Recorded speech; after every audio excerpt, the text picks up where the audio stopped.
Meeting of the subcommittee is called to order. Today we're having a hearing on 2009 H1N1 flu outbreak and the U.S. federal response. I have to warn you, I have to get used to this new definition and not use swine flu, I understand anymore. The subcommittee is meeting to discuss the ongoing 2009 H1N1 flu outbreak and the U.S. federal response.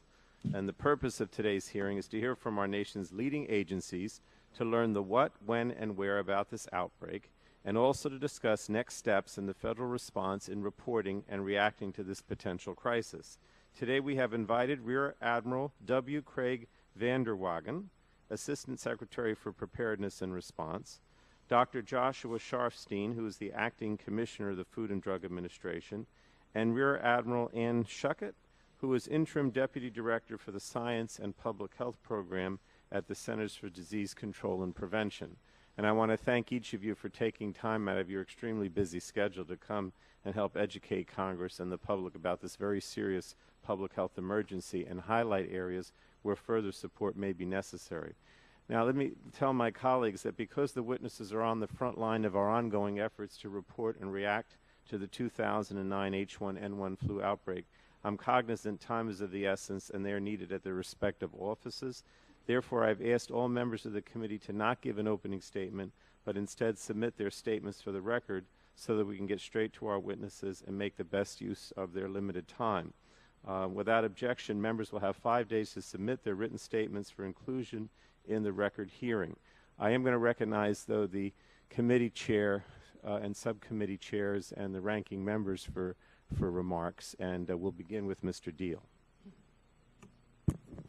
Thank you, Mr. Chairman, and thank you, distinguished members of our panel.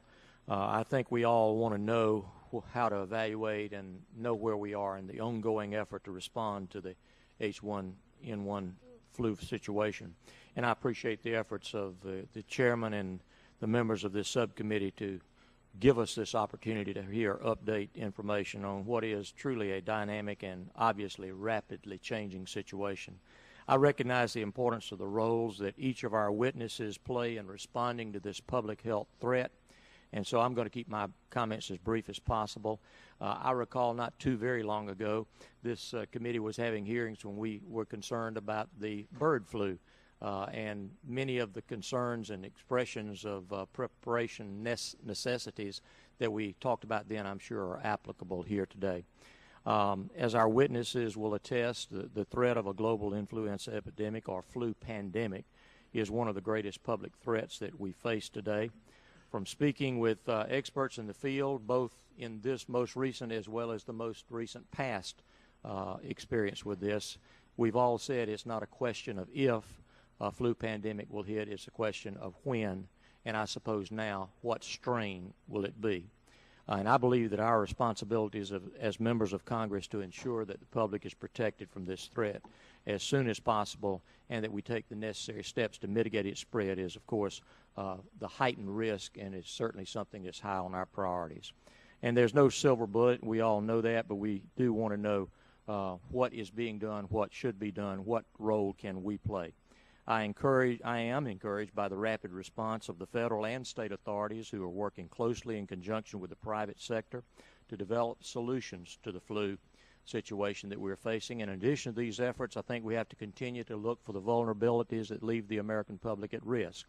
I have been told that this morning Vice President Joe Biden said in an interview that he'd advise members of his family to avoid commercial air travel, subways, and other locations where transmission of flu from person to person is easy. This seems somewhat contrary to the administration's recent statements, and I hope that we can clarify that in this hearing today. I also hope that we can see how the administration has looked at all available options in dealing with this matter. We certainly need to know and how to advise our constituents with regard to all of the issues of travel, crossing our national boundaries, and all of the things that go with that. This is a very distinguished group, and I feel sure that you can answer these questions and many, many more. Thank you for being here, and thank you, Mr. Chairman, for the time. Thank you, Mr. Deal. Chairman Waxman? Thank you very much, Mr. Chairman. I thank you for holding this hearing. It seems to me that at this hearing we must accomplish two things. We should get a clear statement to the public about the flu outbreak from the nation's leading health authorities, and I'm pleased that our witnesses are here today to provide that. We should find out if there are other things, short-term and long-term, that Congress can do to help in their current and future response. There is much that we cannot know at this point about this flu. We don't know how infectious is the virus, or how sick people will get, or how widespread it will be. But there is one thing that can be known. We're better situated to face the outbreak now than we would have been 10 years ago. Because of the public health work, the planning, the stockpiles, the building of epidemiological systems, we are better prepared to limit the reach and severity of the epidemic in the U.S. than we would have been.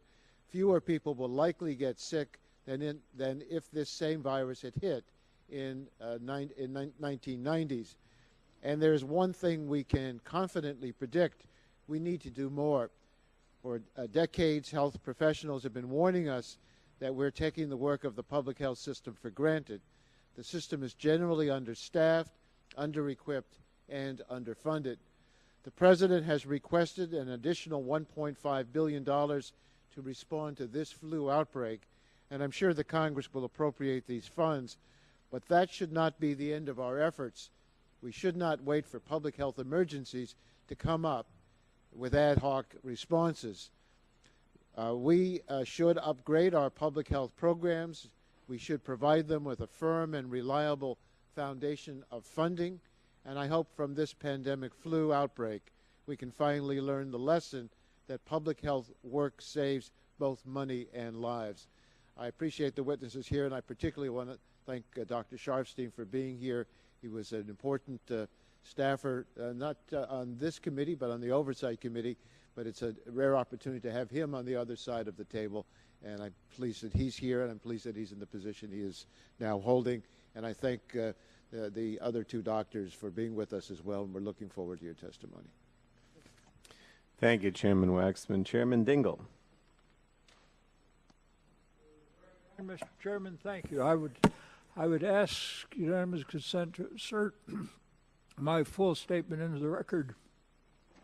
But I'd like to look back on two things. One, the fact that we have been starving our capabilities of addressing problems of this kind. And we now are looking at the consequences of that situation. And I'd like to observe that the last time we had this kind of serious problem, we had the same kind of potential for a panicky response, which I am observing might be the case again today. The result of that was a hideous set of consequences in which the lawyers held swine flu seminars to discuss how it was that they were going to represent plaintiffs and how the situation was going to create the maximum revenue for the plaintiffs and for the lawyers. I hope that we will have a more measured, thoughtful response, bottomed on a more careful approach, and that from the past events we will learn that we have to do these things in a more sensible, prudent, provident, and continuing manner. Thank you, Mr. Chairman. Thank you, Chairman Dingell. We'll go to the witnesses. I did want to mention, though, that Congressman Anthony Weiner, called me last weekend. I think you had a number of cases actually in a school in your district, and asked that we have this hearing. Obviously, a number of members requested it, but I did want to acknowledge his quick action, calling me on the cell phone on Sunday, and his concern, obviously, because of the number of cases in the school in his district.